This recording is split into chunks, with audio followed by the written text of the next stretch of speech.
How's it going, everybody? So, we're going to be talking about the Ruger American, specifically chambered in the 6.5 Creedmoor.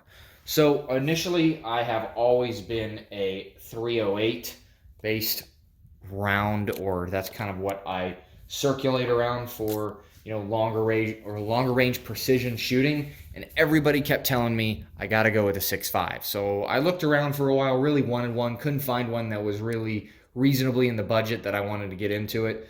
And I ended up picking up this Ruger American. So I picked it up on sale, much cheaper. I think they go for like 400-ish. Mine was reasonably way south than that, luckily.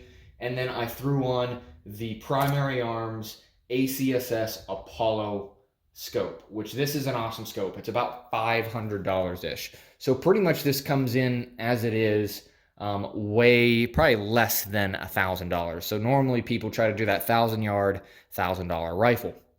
So soon I'll be moving to maybe a new chassis system, depending on how much they are, and then a bipod. But the stock isn't so bad, honestly. It still gave me pretty reasonable accuracy. So the rounds that I was shooting through it were 140s and 147 match. So this is the stuff that I was putting through it. So I couldn't really tell much of a difference in the initial. I only put probably 100 rounds through it so far with the barrel break-in procedure, which I'll explain here in a second. But between the 140s and the 147s, I couldn't really figure out a difference between the two. I just picked up some 120s over here, and I haven't shot 120s out of this yet. Soon to do that, but it should be pretty exciting to see what that lighter bullet does. It'll probably give me some more velocity out of it. So the barrel break-in procedure. I originally did 60 rounds of this Remington, soft point, pretty much is what it is. And what I originally did was shoot one, clean one for 5 rounds. And then shoot 5, clean once the next 25 rounds. And then kind of continued on about shooting every 10 and then cleaning until I got to about 60 rounds. And then I was good to go. So this was all done after barrel break-in, and then after that, I've only shot Hornady match through it. I've been running a suppressor on it the entire time as well. This is a Silencer Co. hybrid, really nice suppressor. I would highly recommend it. Very modular. You can throw out the end caps and change them out, and your threading, everything like that. So the accuracy aspect of it, I actually was pretty surprised out of something, polymer and not built, I guess, really, really well. It's kind of a cheaper gun, I would say, or a cheaper stock in that instance. There is some barrel flex or flex in the specific stock itself, which, it's not touching, which is pretty nice, which it is actually free floating. It's just if you put some pressure down, like say up here, and put some pressure on it, it will definitely bow a little bit. But initially, just showing accuracy. So this was 100 yards, which is pretty decent, honestly. 100 yards, not sighted in. Of course, this was just going for groups, which you can all see that they were low. So over here was the 147, which were these two, which I was pretty happy with. And then the center, and then these were the 140s.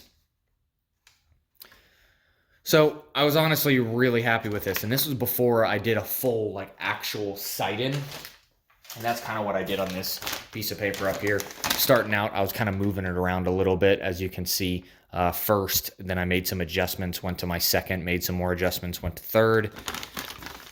Same with over here. I was high, did 2 rounds, dropped it down low, which I got in there, and then that's at 200 yards.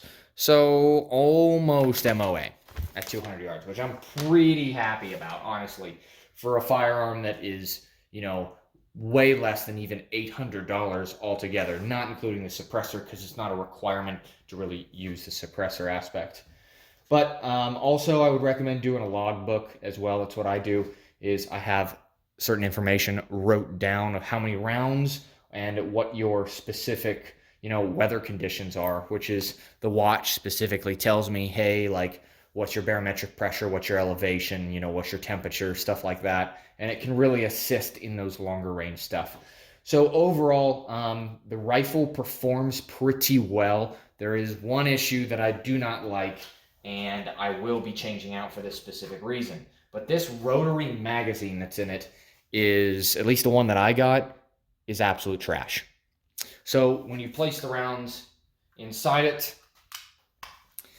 they're kind of just all over the place. And then when you try to chamber around, so imagine this being, the bolt trying to pick it up, it'll actually ram the tip.